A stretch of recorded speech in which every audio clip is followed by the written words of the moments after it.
আসসালামু আলাইকুম। আল্লাহদার মশওয়ারা যাত্রাবাড়ি জীবিত তেলাপিয়া মাছ 180 থেকে 200 টাকা কেজি বিক্রি হইতেছে।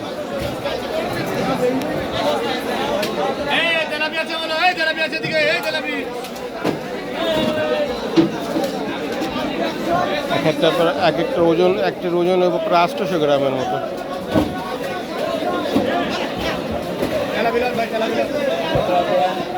বেশি নেবেন 180 টাকা কত করে ভাই? 180 ভাই দেবেন ভাই, কথা বলছে 180। এই দেখ পয়সা লয় না কত নেবেন? এই কেজির উপরটা লয় না